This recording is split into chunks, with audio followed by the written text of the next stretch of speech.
Thank you everybody for attending today. I'd like to welcome you here on this Earth Day for a webinar on soils, which seems quite appropriate. We have Emeritus Professor Lyn Abbott is going to deliver the webinar for us, which we're very pleased to have from WA. First of all, I'd like to make an acknowledgement to country on which we're living and working. Farmers for Climate Action acknowledges the traditional owners of the land. In my case, it's Wiradjuri land, and we would like to pay our respects to the traditional owners, past, present, and future leaders. So thank you. Now, to begin with, I'll just give you a little bit of an introduction about Lyn. As I said before, Lyn is an emeritus professor at University of Western Australia. She began her research on a vascular mycorrhiza at the university, and she's worked in a number of different spots with Wool Corporation and various others in agriculture across a period of 30 odd years, or maybe more. And she teaches on subjects related to soils and land management. So today we're going to look at the impact of microbiology on soils. The first webinar we had looked at chemical and physical attributes of soils, and this is sort of the next step in understanding how carbon is sequestered and what the issues might be in your area. For anybody who's interested, recordings of the first webinar are available on our website. So without any further ado, I'll hand over to Lyn, and she can start her slides and we will get the webinar underway. To you, Lyn. Thank you, Peter, and thank you to all of you who are listening. I'm in Western Australia, so I'm enjoying this opportunity. I'm appreciative of the invitation. So I'm going to talk about soil microorganisms with a focus on soil health. Now, soil health includes physical, chemical, and biological components, but the component I'm focusing on here today is biological. And then underlying this is the background to soil carbon sequestration in the soil. So this, I was asked to talk generally about this topic. So what's the role of soil microorganisms on different components of soil health and nutrient cycling, and then linked to soil carbon sequestration. And the question I put at the end of this is just how easy is it to increase soil carbon? And I hope at the end of this talk that the complexity of the system will come out. I don't want to make it so complex that we give up, but we just have to be realistic about the complexity of dealing with microorganisms in a soil environment which is managed in an agricultural situation. So I'll briefly cover what is in soil, and in doing this, address soil health from the perspective of soil biological fertility. And this is something that I think is really important, because if we talk about soil fertility, what do we really mean? So that's my comment there about the importance of understanding the bits of soil fertility and what they really can do, and the roles of microorganisms in that. So then linking the soil, thinking of fertility, linking it to soil carbon. Well, it's not necessarily directly connected, but let's see how. And then what would be the mechanisms of making this really work? And then the management practices that we might need in order to do this. And I'll just finish on principles, because I'm in Western Australia, we have different soils to people elsewhere, but the principles of soil biological fertility apply anywhere. So what I'm saying isn't just a Western Australian view on this, it's applicable widely. And the whole point is to understand how your individual local conditions, they're in your hands, and you work with what you've got, and the organisms in your soil will be generally similar to those of other places, but not exactly the same. And the soil conditions will be different. So you need to all look from your own perspective. So that getting back to principles is the way I deal with this. Now, I just wanted to put up a slide which this work over many years doesn't just happen without the support of many, many people and industry groups. And so just acknowledging that this is my summary after working in this area for decades. And this is many, many people have contributed to this work. So I'm going to show you first an animation. I've had 7 animations made recently relating to a book I'll be publishing later. But this is the first, which is just a general introduction to differences in soil and how they might link to microbial processes. One of the biggest challenges for land managers is to ensure they take advantage of the beneficial biological processes in the soil and minimize the detrimental ones. Soil fertility reflects the physical, chemical, and biological state of the soil. Soil biological fertility is a key component of soil fertility. Knowing the origin of soil helps to predict its fertility.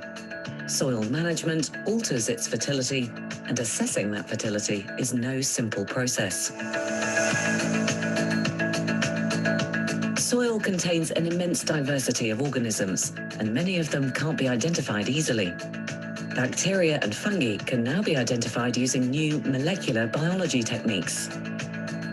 Soil animals can be extracted using sieving or heating techniques. Soil is a diverse habitat. Soil type dictates the microsites where soil organisms live. The diverse community of soil organisms is dynamic and interacts with both physical and chemical components of the habitat. Organisms that live deep below the soil surface don't rely on plant organic matter to survive. The activities of soil organisms have important links to many soil processes. Autotrophic organisms transform inorganic molecules to obtain their energy. Heterotrophic organisms obtain energy from organic matter. The release of CO2, enzyme activity, growth, and reproduction are examples of microbial activity in soil. The amount of CO2 released by microbial activity in soil is generally related to the abundance of organisms, but some may respire at a higher rate in harsh environments than in less severe conditions.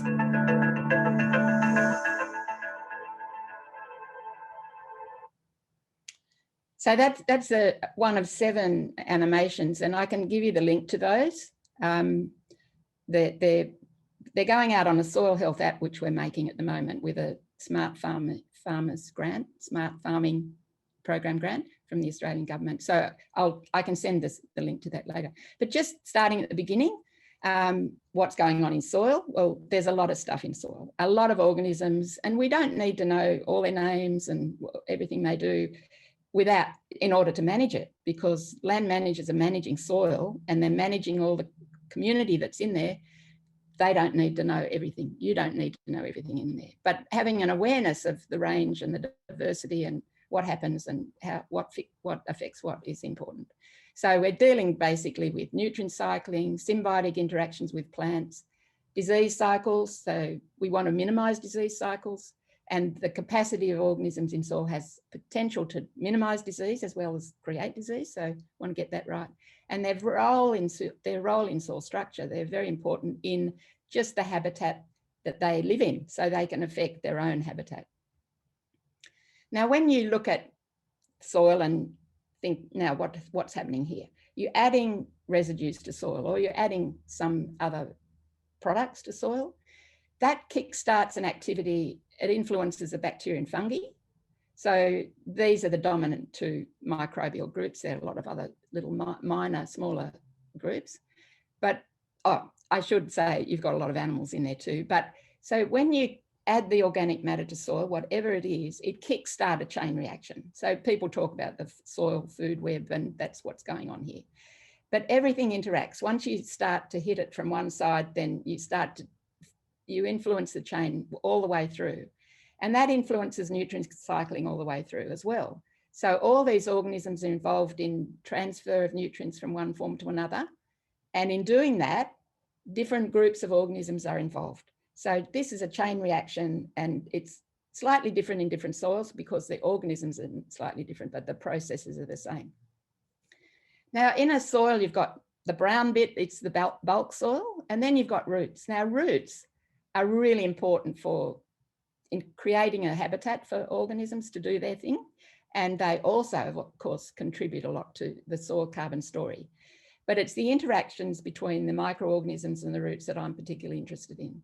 So if you start on the left, you've got your left, you've got your right, sorry, probably. You've got the roots growing in soil and fungi, mycorrhizal fungi, all busy in there doing their normal thing in the soil. But then right against the roots, you've got a group of organisms that we call the rhizosphere next to the root, and there are specific organisms that grow there, and they're gaining access to the carbon that comes out into the roots. Carbon leaks out into the roots as a natural process, but it is generally gobbled up by the rhizosphere organisms just adjacent to the root. Then under that, I've just mentioned the pathogens because the organisms that cause disease are present, but we want to minimize them, and natural processes can suppress disease in a healthy soil. Over the other side, we've got mycorrhizal fungi going into these roots. They go directly into the roots and access the carbon. They don't wait for the carbon to come out of the root, so they access the carbon directly. And they form a lot of hyphae in the soil and help in structure of the soil. And they have multiple benefits, including increasing the efficiency of nutrient uptake. But that's all of these things are big stories in themselves, and I'm just brushing over them here. So then at the bottom, rhizobia, and if legumes are used in the system, you're all familiar with the need to inoculate with the correct rhizobium. And so that is part of this. So a healthy system has all these organisms doing their thing according to what they're supposed to do, providing the environment that we provide for them enables them to do so. So if we can cause constraints to these processes at every level, and agricultural practices need to encourage and support the organisms in the way that they are capable. So if you look at a soil, you've got lots of components that are related to carbon. So earthworms have a role in carbon. Mycorrhizal fungi have a role in carbon. Nitrogen nutrition of plants has a role in carbon. So all of these processes, these biological processes, feed back into the carbon story. And at the bottom, I've got some photos of soils differ. So you can't expect to get the same amount of soil, same amount of carbon in every soil type. So some soil types can hold a lot more carbon than others. So a sand can hold a lot less than a clay soil. But that doesn't mean a sand is not good. It just means that we can't have an expectation to increase carbon in a sandy soil to the extent we can in a heavier soil. So these all interact together, and it is a complex situation. So overall, we're managing a lot of diversity here. So put in a simple term, we want to increase the amount of carbon in soil. But in reality, there's a bit of a set amount of carbon that is held in soil. It's very hard to change the carbon level as a measurement that you might make chemically. And often what happens is when organic matter is added to soil, the carbon might increase temporarily, but then come back to some stable value. And the main way that you change that stable value is by altering the soil in some way. Now that might sound a bit simplistic, but you've got to think that these organisms that are involved in the breakdown of carbon and the transformations, they're living in this habitat and they're responding to their environment. So if there's a sort of a standard situation they're in, then they're going to come back to that baseline. We need to do something to shift the baseline, in other words. Now, one way we might think of in changing the baseline is adding organic matter. Now, biochar or whatever, compost. But we've got to remember that when we add these materials to soil, they'll be the source of nutrients and carbon for the bacteria and the fungi. So we add these things to soil and they disappear. And that's because microbes break it down. And that's the natural process. So in some way, increasing carbon involves shutting down some of the biological activity, which might sound a bit the wrong way around, but we don't want to shut it down, of course, because they have a role in stabilizing the carbon in soil as well. But we don't want the microbes to degrade all the carbon we add in soil. We want something to remain in addition to that baseline.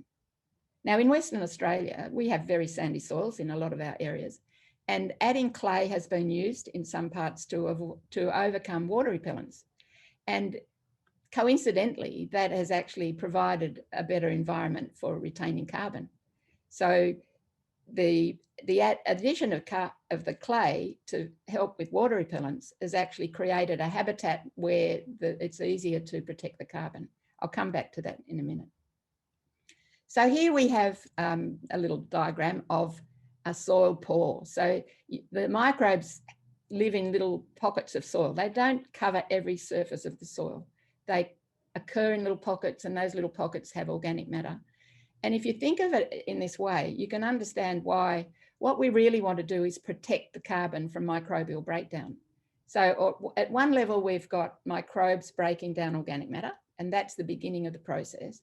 But as the particles get smaller, we need to protect them from further degradation. As they get into components that are in these little pores, we want them protected. We don't want them to degrade so that we're back to that baseline. We always want to come back to a higher level. But unless we change the soil, it's going to be very hard to change that baseline. And that's where the focus needs to be. So just getting back to breakdown of organic matter. So you might be adding straw or leaf material. Usually it's a straw that's returned in an agricultural situation. But remember, the roots are very important.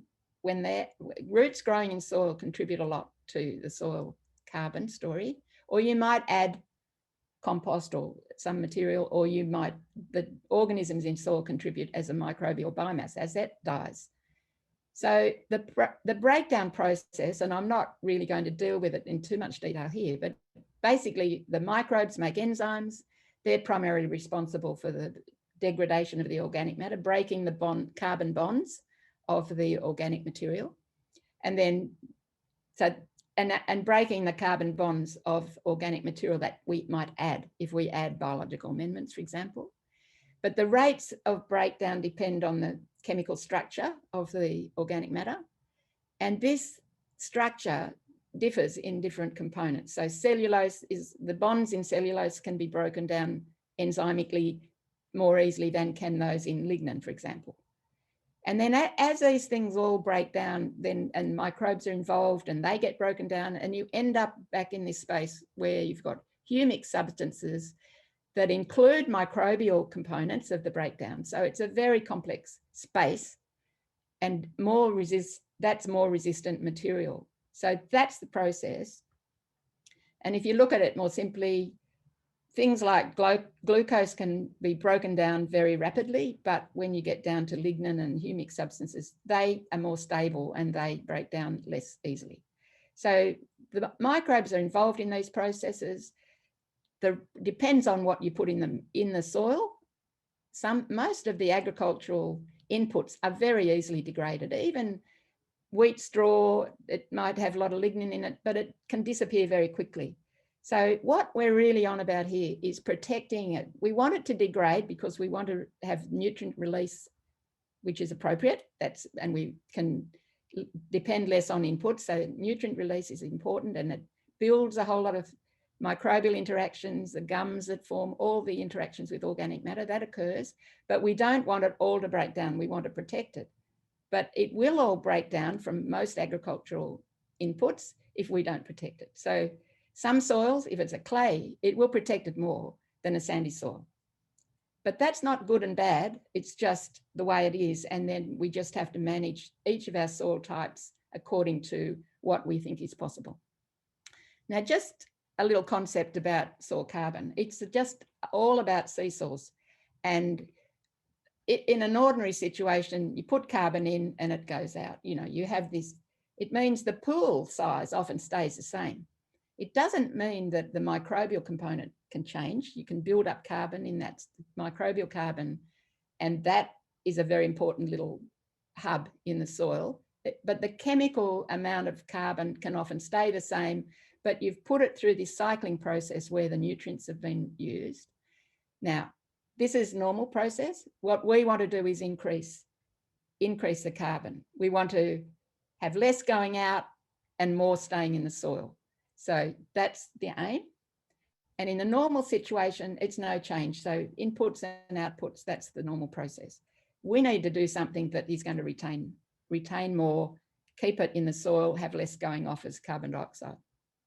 So a few key issues. How much carbon can a soil retain? Well, I've just mentioned clays and sands can retain different amounts. So we know, and we shouldn't expect a sandy soil to build up carbon to the same extent as a clayey soil. So we've got this seesaw process with carbon going in and carbon dioxide going out. So this is a normal process. We want to interfere with it a little bit and keep a bit more in. Now, the microbes are depending on this organic matter. They want the organic matter because it's their source of carbon and their source of energy. So most of the organisms in soil depend on the organic matter in the soil. Some don't, some have an effect later, but they have an indirect benefit, but most of them are involved in this process to some extent. So when we get to soil type, we need to think about aggregation, and the whole purpose of a focus around soil aggregation is this is a way of protecting the organic matter. So naturally, soil microbes are involved in aggregating soil and wrapping up little particles so that you get not a loose soil, you get a clumpy soil.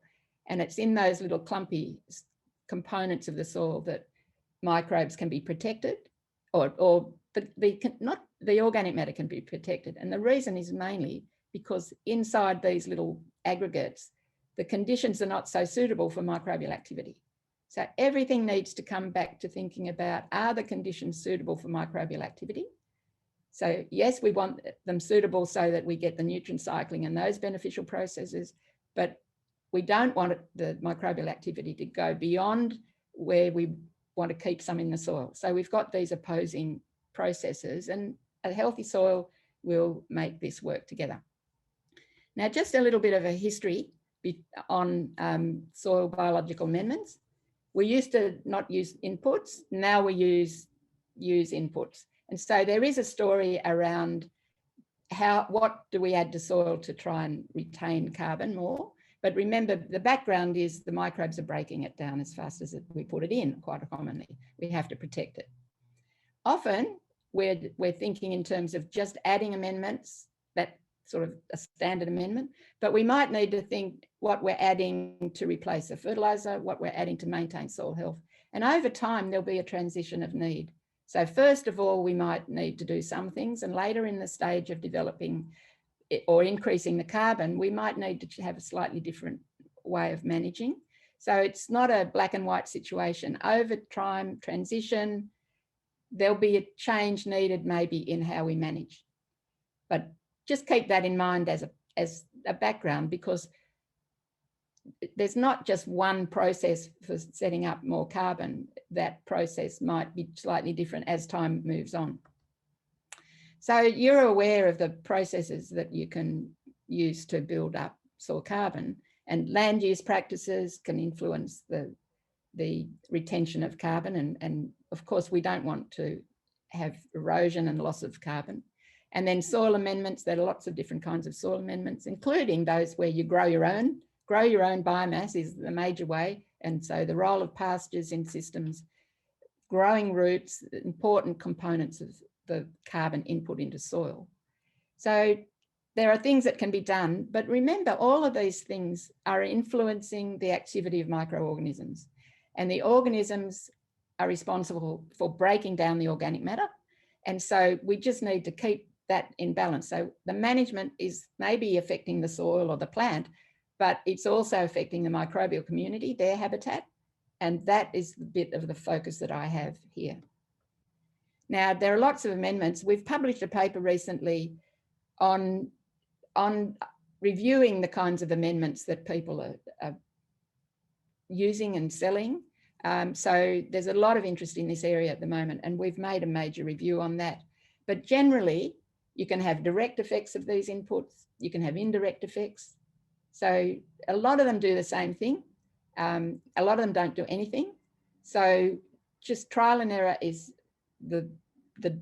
the order of the day, how they will affect microbial processes. But you can have short-term effects of a pulse in nutrient input from some of these amendments, and that can be carbon, increasing carbon. Or you can have long-term effects where that carbon, which is increased, is actually sequestered, actually stuck in the soil more. So short and long-term effects of amendments can happen. And all of these effects relate to the impact of the treatment on microbial processes in soil. So there's been quite a lot done in this, and we've made a summary of that. So then I just finish off. I've gone probably through this very quickly. All of the things I've talked about, you could write a whole talk about, but just then going back to principles. So microorganisms, they're in all soils, but they're mainly in the surface. So we need to keep the surface, and that means we need to keep we need to keep organic matter. We need to not bare the soil too much if it is likely to erode, or either by wind or water. So the organisms are naturally there, and how we manage soil influences them. There's no doubt that we influence the organisms. As whatever we do, we're influencing the organisms in the soil. And some of those organisms are very important for breaking down organic matter, but also in keeping it there. So you've got different organisms doing these things. The organic matter as it breaks down provides a supply of nutrients, and the extent to which that occurs depends on microbial processes. So we can actually override some of these biological processes by adding excess nutrients. So excess nitrogen or excess phosphorus can shut down some of the symbiotic activity, but we just need to balance that. So we need good aggregation of the particles, which is partly a microbial process and very important for carbon retention. So a soil that's bound well will retain more carbon. So this is all, the carbon story is all about the nutrient cycling story as well. It's about the story of microbial growth. It's about their needs. So if we think, what are the needs of these organisms? Now we've got so many different organisms there, but basically the bulk of them are relying on this input of nutrients, except for rhizobia, which is a symbiotic association with legumes, and mycorrhizal fungi, which can obtain the carbon directly from roots. Now, we all know about soil biological diversity, and we think the more the better, but it's huge. Microbial diversity in soil is already huge.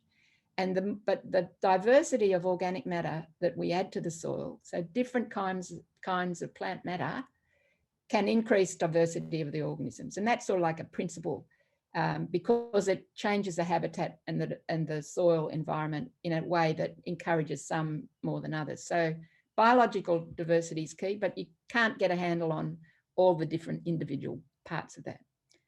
We want to build the nitrogen fixing component of the soil. So use of legumes. Some bacteria in the soil can fix nitrogen, and that's a value, but mainly the nitrogen fixed will come from the inclusion of legumes. Now, as the nutrients are broken down in organic matter, some of those nutrients leak out into soil. Now, remember that this is an enzymic process, so you break down the bonds of the carbon. And those enzymes often leak out of the bacteria into the soil, and then the breakdown occurs in the soil. So the microbes make the enzymes, which then break down the organic matter.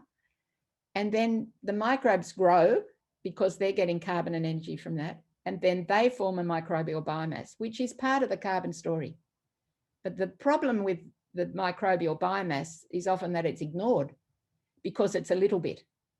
The microbial component of the carbon in soil is only a little small part, but it's really like the engine room of the whole. So this is why the total carbon in the soil doesn't really vary very much. The total carbon often when we measure it chemically, we get, it doesn't change much, as I said before about this baseline story. So this microbial biomass, while it's very small, it can have a big effect on the cycling of nutrients. So when you send your soil sample off to get the measurement of carbon, you're getting a number back. So it might be 2% carbon or whatever you get back. Now, that 2% isn't like a block of, like a brick. It's not a brick. It's not a solid thing. It's actually something that's cycling. So that 2% is changing all the time. And that changing all the time, although it's just static, it's changing internally due to microbial activity. And it changes more when there's more microbial activity involved, more microbial biomass. So that's why the microbial biomass is very important, even though it's a little bit of the soil carbon. Now, I've worked on mycorrhizas for many years, and we understand their role in nutrient cycling and P uptake. They have a role in carbon sequestration through this aggregation process. And that's a primary area. And so you've got soil carbon linked to mycorrhizas, and we often override the mycorrhizas because the soil's not conducive to their benefit. But that's another story as well. There's lots of other stories here. Then the seventh principle, soil amendments alter the physical and chemical environment of the organism. So the soil amendments change the habitat and change the activity of the microbes. So that's a story here in itself.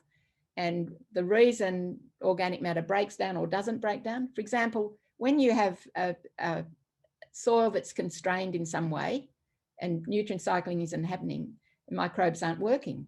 So the conditions for the microbes have to work well for all this to work.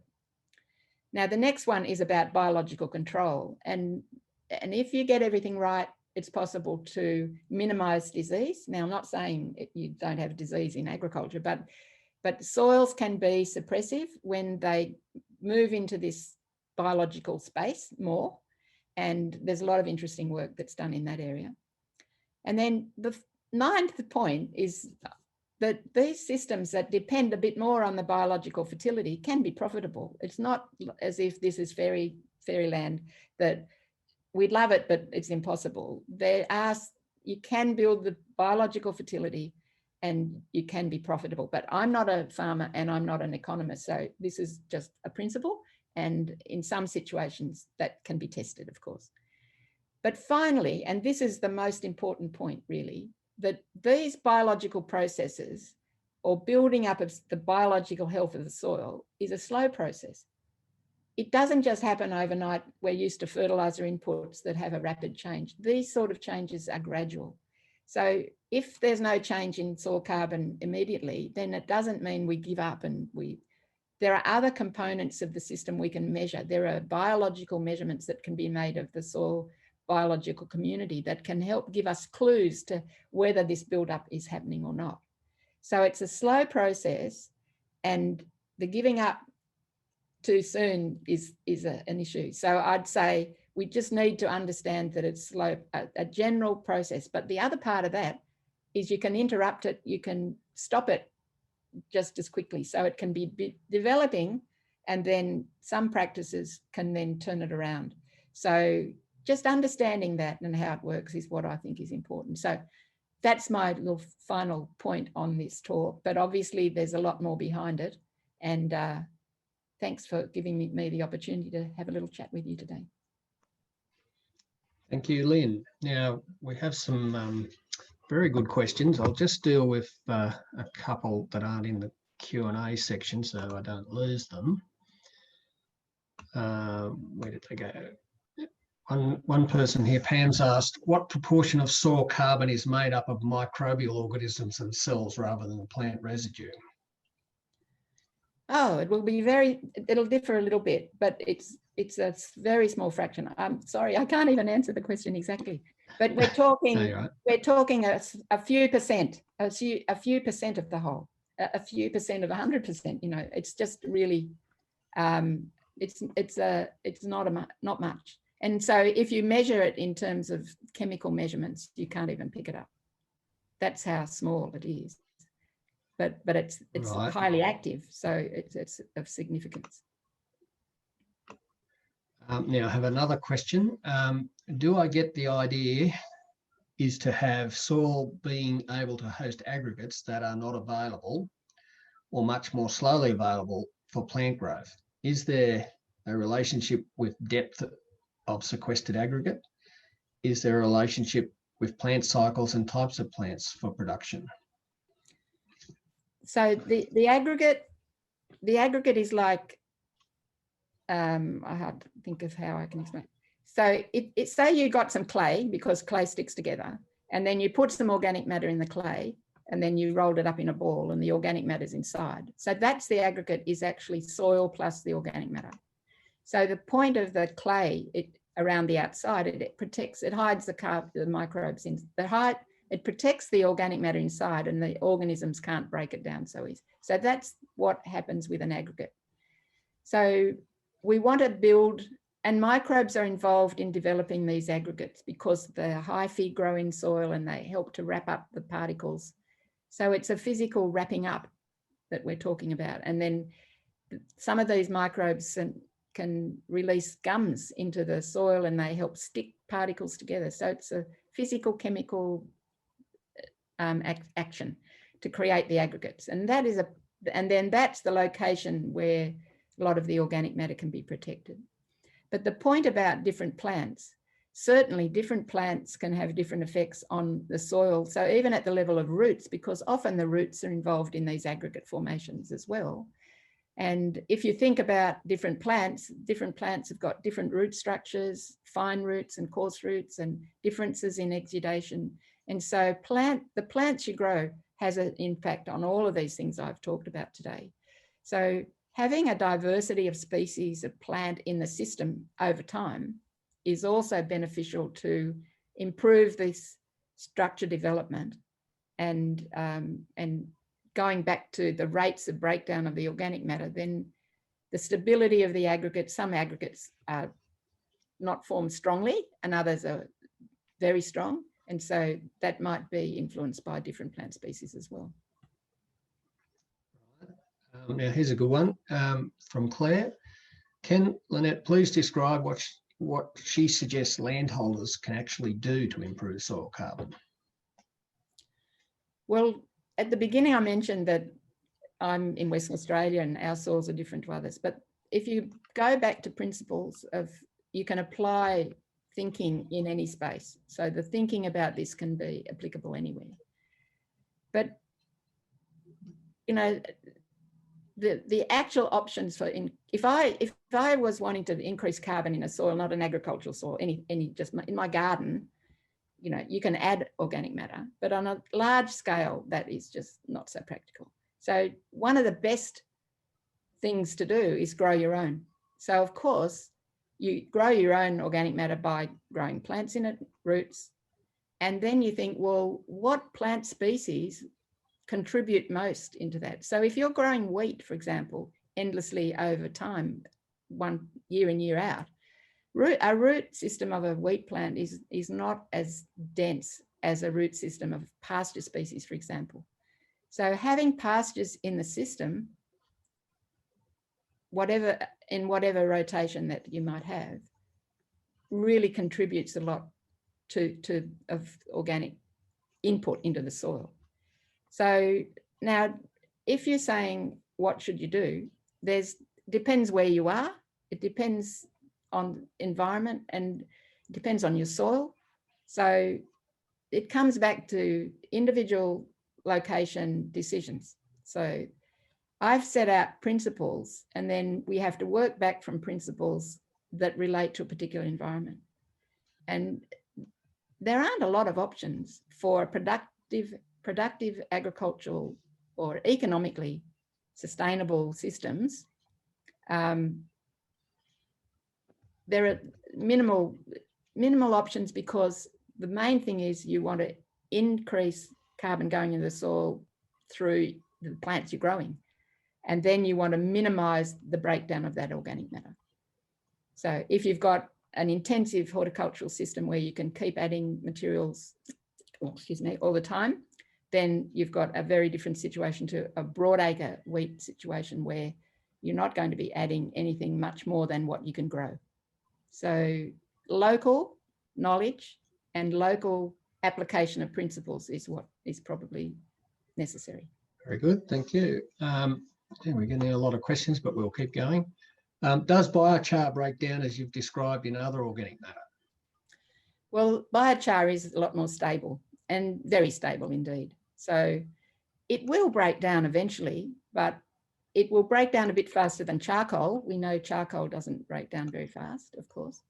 So biochar will hang around in soil for a long time, and how it interacts with the organic matter and in aggregation. And this is one way of changing the structure of the soil, putting in materials that have a sustained ongoing contribution. But you've got some organic matter that, you know, biochar is not going to provide a lot of nutrients to the system. Other organic matter is going to break down faster and provide nutrients. And so you've got this balance between the things that will break down rapidly and things that will sustain. But the things that will sustain help in the structure to then keep carbon at a higher level. But just building carbon by adding biochar is not really the option, but it's how that is in the system of all the other inputs. And so some that can stay longer is good, and some that breaks down quickly is also good. It's the blend. Next one is sort of a farming question, I guess. Does straw need to be in contact with the soil to be recycled? If straw is not in contact with soil, is it true that the soil just oxidizes and carbon goes into the atmosphere and it's not recycled? So yes, soil, if straw is exposed just to air, then and sunlight, there can be a degradation that occurs through those processes. But the simple story is, if you incorporate, the more you mix the organic matter through the soil, the more it's exposed to microbial, the organisms, to these organisms, and then providing the conditions are right, the more rapidly it break down. And this is why tillage, incorporating organic matter with tillage processes, then the organic matter breaks down very fast. But if it's left on the surface but as a mulch, it will break down less slowly. But it's all microbial processes. So you've got to have water, you've got to have not too hot. So if it's really dry and hot, it's not going to break down, even if it's in the soil.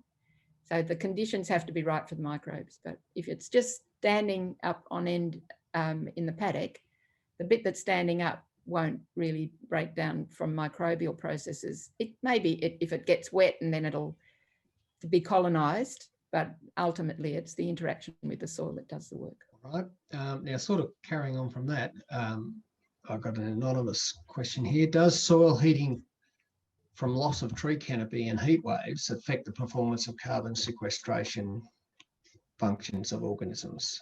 Say we're in a paddock where the trees are somewhere else, causing the bigger, higher level influences on the carbon, on the cycle, on the climate. But heat effects on microbes. Microbes aren't always active. Mostly they're not active for most of the time. So we live in Western Australia. So in the summer, we often have hot, dry summers where everything dries out. It's very hot. Nothing is alive unless it's a perennial. And then it's just sitting dormant or in a state of ready to go. And then as soon as it rains or the temperature drops, if it's extreme, then it'll all kickstart again. So the temperature in itself isn't a major issue here. It's about whether there's water. The microbes are very adaptable to conditions as long as they've got water and they've got a source of carbon. So when you heat an environment, you can make the breakdown occur much more rapidly. So it can actually, higher temperature can increase the rate of breakdown of organic matter as well. So that needs to be considered as climate increases, but the temperature increases over time with climate change. But at a local level, it's a very gradual process.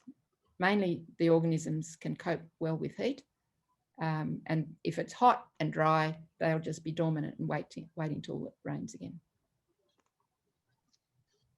Okay. Now this is a bit about the process of selling carbon, I guess.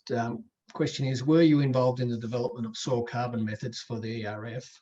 And do you think it is robust? Well, I was involved in the DOIC originally a long time ago when they were still, it was at a very early stage where this was not really on the table because it was so difficult. And I think that the issues here are about methodology and sampling and being able to sustain carbon and be able to measure sustained carbon. So I think it's still a very difficult area, and robust methodologies are really essential. But just given the situation with soil carbon, it's very easy to turn it around through a management practice. And the management, it mightn't even be management that we make a decision about. It might be management because of a change in the environment. We can't do something one year because of the conditions, or it rains too much, or it rains not enough. So this is a very delicate situation. If to rely on microbial processes, which we do know, even in normal agricultural context, you know, to get the most out of the microbes, that's really a difficult thing. To manage these organisms, it hasn't been a high priority historically. And then to turn around and say, well, we want to depend on it to have this process where we quantify, it's just not easy. So that's why I'm particularly interested in understanding the processes, the principles, so that decisions can be made which are robust, and they might be different in different locations. But understanding how it works will help understand what's possible. And in some situations, building and maintaining carbon will work through practice change or amendments. But in some situations that won't work. And so knowing and understanding where it might and where it mightn't work is what it's all about. All right. Now, this might be a little controversial, but we have a couple of questions on glyphosate, mostly about the impact on glyphosate on microbial activity. Have you got anything to say on that? Before I say that, it's interesting because some of the tests, some of the standard tests for the chemicals that are used in agriculture involve their sensitivity to microbes. So they have in their system, their testing systems, they determine how they have standard organisms which they test against to see to what extent these organisms are influenced by the chemical that they might want to be bringing out. So that's not the answer to their question yet, but I'm just saying that microbes can be very sensitive to chemicals, and chemicals mean any chemical really that's added because it's influencing their environment. So you've got a situation where microbes are used to determine the sensitivity to various chemicals. Now, in terms of glyphosate or any other particular input that is put into the soil, it's quite difficult to measure the effect of these on organisms. So you could measure the effect on microbial activity. So you could test them in terms of how they function. And we're talking about function in all of these different bits we've talked about today. So certainly there are studies where they've had effects of glyphosate. There's studies where there's no effect on glyphosate. There's studies which are done in artificial situations. I mean, we often work in labs and glass houses. The extent to which that occurs in the soil, that environment, that's another thing. But the point I'd just like to make here is, and why it's hard to slam one particular view on this, is that when you add a herbicide of any kind to soil, you change the input of carbon into that soil. You change the plants. So you remove the weeds and you remove a lot of the diversity in the system, the plant diversity, and therefore you're going to affect the microbes. So you can affect the microbes either directly with the chemical and you can affect the microbes either indirectly by affecting the plant community, which then affects the microbes. Now, whether that's positive or negative, depends on the study that's made. But if I step back out of that space for a minute and say, what our aim needs to be, I think, is to minimize the inputs and maximize the benefits of biological fertility. So the funny part about herbicide use is that there are big effects on microbes, which are probably related to changes in biomass, plant biomass. So you get these contrasting positive and negative benefits. So you can have a negative benefit on an individual organism, but you can have a positive effect of removing something that builds the plant matter of something else. So it is complicated. And blanket sort of comments from me is probably, I'm not experienced enough in this space to say, but going back to principles, the aim needs to be minimize inputs of whatever kind. But if the system says herbicides are part of the no-till system or whatever that is, then that impact has to be looked at, not just on the impact of the organisms, but on the impact of how the plant disappearance, when you remove that from the system, influences. So uncoupling those two is part of the answer to the effects of glyphosate or any other input. All right, here's a more practical one from Greg. What are some of the best ways to measure biological activity in a practical sense on a farm or in a garden? Yeah, well, it's interesting because I'll just tell you a little story. Have I got time to tell a little story? I think this is about, so it's about carbon. This is in the old days, like I'm old and old days are old days, okay. But in the old days, it was only possible to measure total carbon. You couldn't measure the microbial carbon. So if you think about it, there was a major breakthrough at Rothamsted Research in the UK, where the researchers worked out how to measure the microbial biomass in soil. And that's the carbon that's in the microbe separate to the carbon that's in the total carbon. Because remember, I said it's just a very small amount. So this sort of identifying the microbial biomass was a key. And it's a technical measurement, but it's a technical process, but it's possible. So you can now measure the microbial biomass, but just measuring the microbial biomass in soil doesn't tell you what its activity is. So it can be sitting there doing nothing at any time of the year, depends when you go and have a look. So it can be there in the middle of winter, it can be there in the middle of summer. It might be cold, too cold, so it's not active in the middle of winter. It might be too hot and dry so it's not active in the middle of summer. But at any other time, maybe it's good conditions for the microbe and you get more activity. So the activity that's measured can be often just respiration. So carbon release, so carbon dioxide release, that's an activity.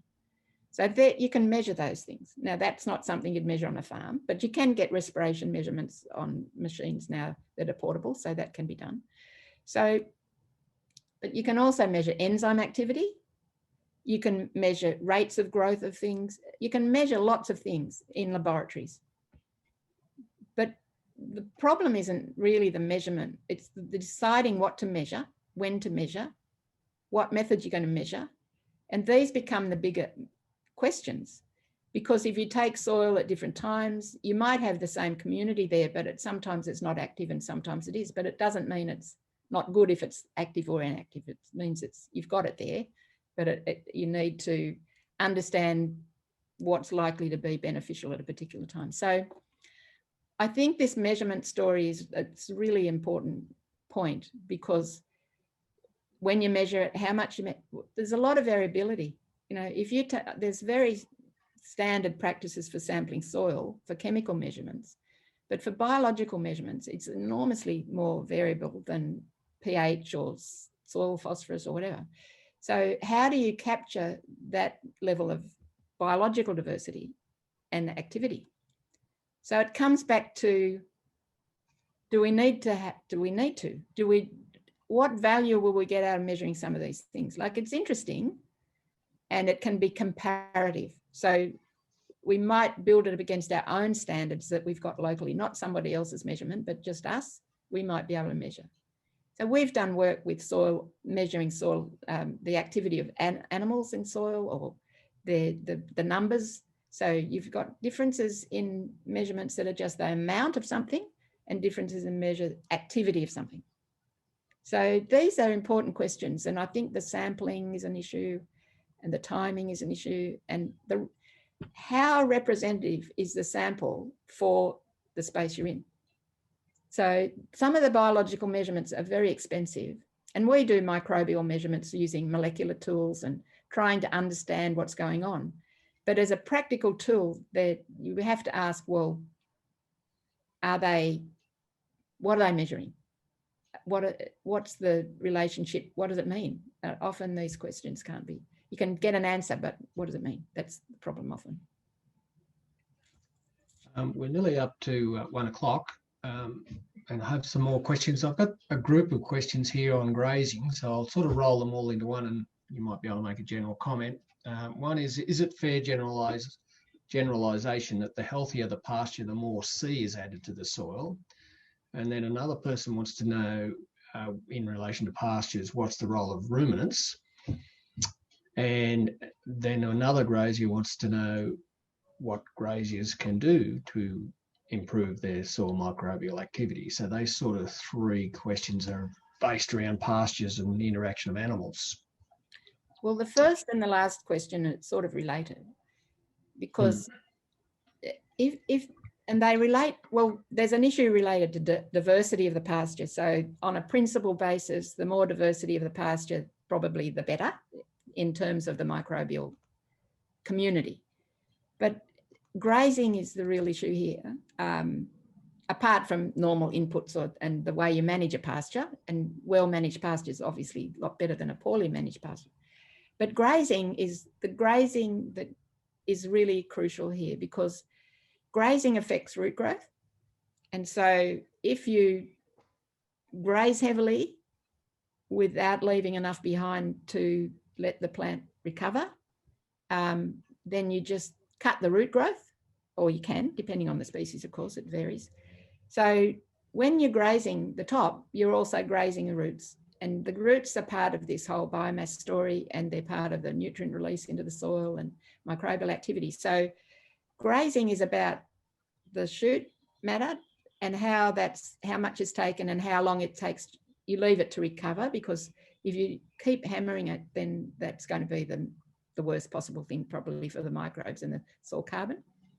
But pastures are the best way to build soil carbon, probably, compared to an intent at a broadacre cropping. So the whole point of using pastures obviously is for the animals. So that's what we want them to eat.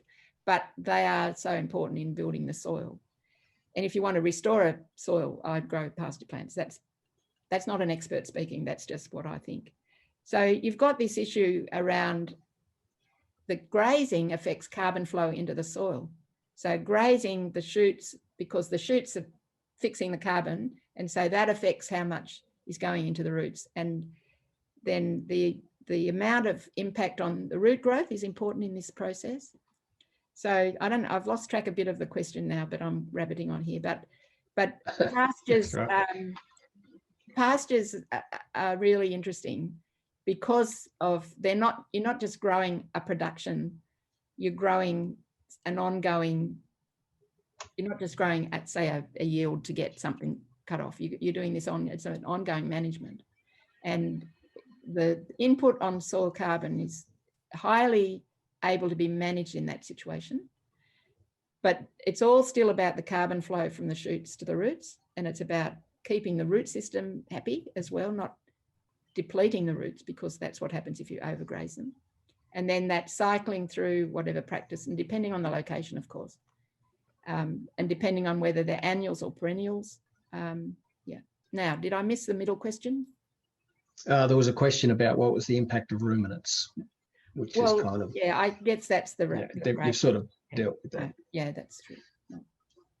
All right. We might make this the last question. We will have all these questions recorded, and we'll try and get answers for those that haven't got an answer. We might do two. There's a rather interesting one. One on dung beetles that take manure deep underground, about 0.5 metre, and allow water penetration. Do the beetles also facilitate the downward movement of soil fauna? And is there a preferred depth where microorganisms like to exist?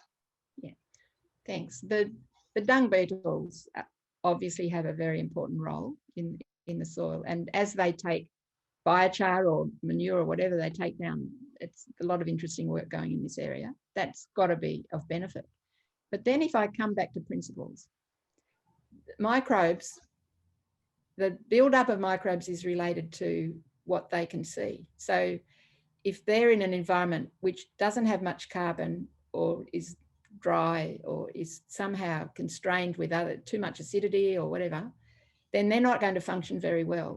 So microbes are present in the depth of the soil profile according to how well the environment suits them to grow.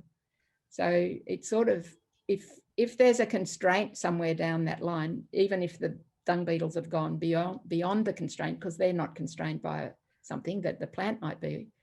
So if the conditions for the microbes peter out as you go at depth, then you won't get buildup of microbial activity or biomass. So roots might be able to go in a place where the microbes mightn't be very happy, but in the video I showed at the beginning, you do get microbes at depth, and a lot of the ones that are really deep, they don't depend on carbon because they transform other elements to get their energy from. So they're not really depending on the carbon from the plant cycling process. So if you just come back to the principle, where the microbes are is where the habitat is best suited for them, and that they'll be there and they'll build up if the habitat is suitable. So when you take the organic matter down with the dung beetles, then you can build up little pockets in the soil that might be conducive, unless there are other constraints at depth.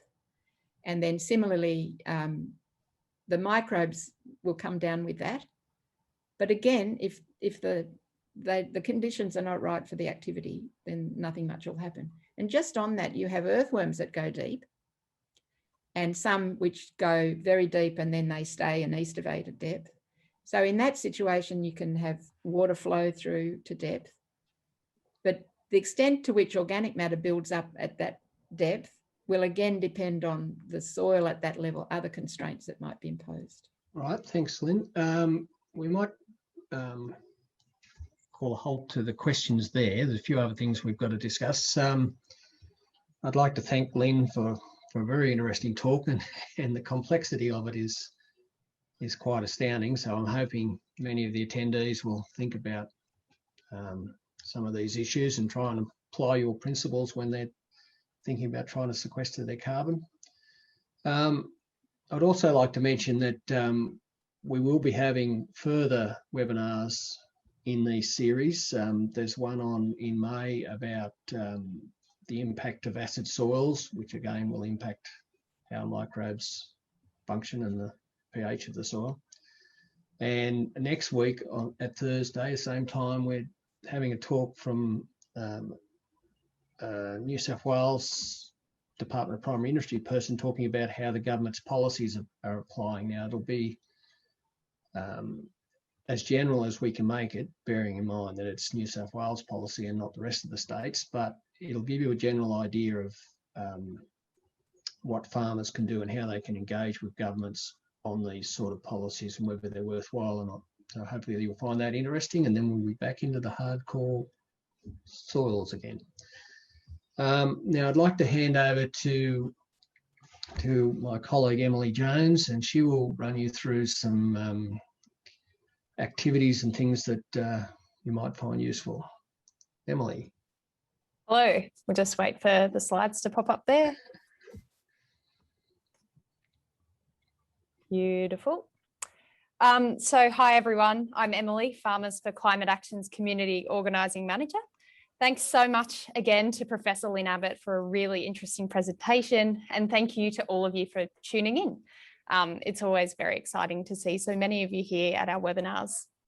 As Pete said, we're holding another webinar very shortly actually, so part 3 of our Understanding Soils webinar series will be held on the 29th of April at 12 p.m. We'll send all of you an email about it in the next couple of days where you can RSVP, and you can also RSVP via our website. And I think James popped a little link to that in the comments there. Next slide, James, if that's all right.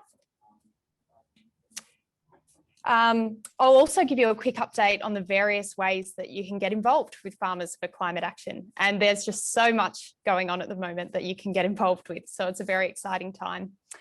Farmers for Climate Action now has state coordinators hired for Victoria, Tassie, New South Wales, Queensland, SA and WA.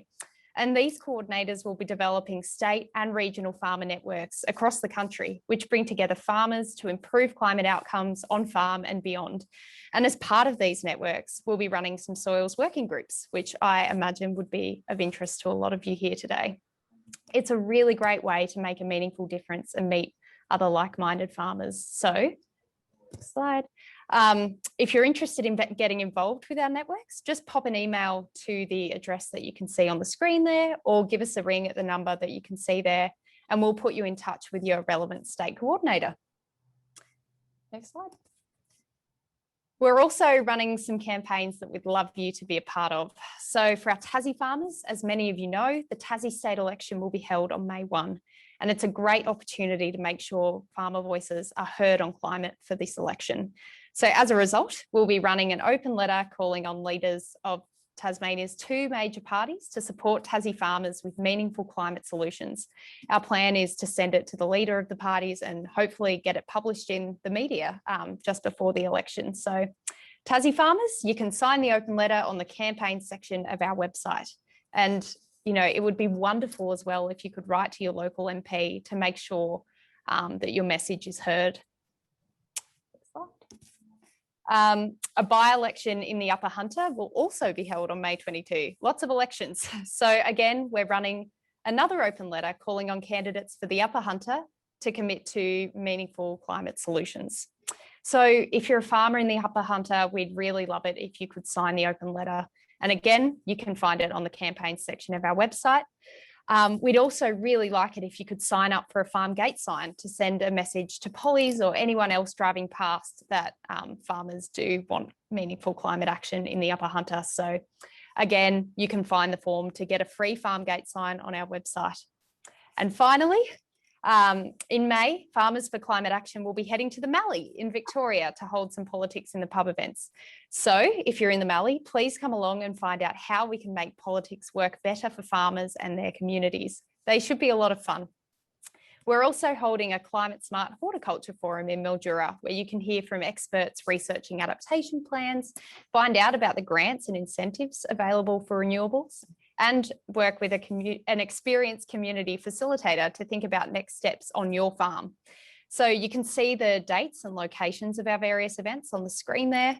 And if you'd like to come along to any of these, please RSVP on the events section of our website. Again, James has posted a link to that page in the comments there. That's all I had to say. So I think I'll hand back to James and Pete to wrap up. Oh, well, thank you. And thank you to all our participants. Thank you, Emily. That was a very in-depth list of things we're doing. So hopefully somebody out there who's interested in climate action will join us and force some action on this place. Thanks, Lyn, for thank you very much giving us a really interesting talk. Yeah, no, it's a complicated area, and I just hope people think about what you've said and not too afraid to try their own things, and also to be wary of many of the sort of instant solutions that might be available. They may not be as instant as you think. So with no further ado, and I guess everybody's got other things to do, and we do try to stay a bit on time. Thank you all. And that is the end of the webinar. Thank you. Thank you.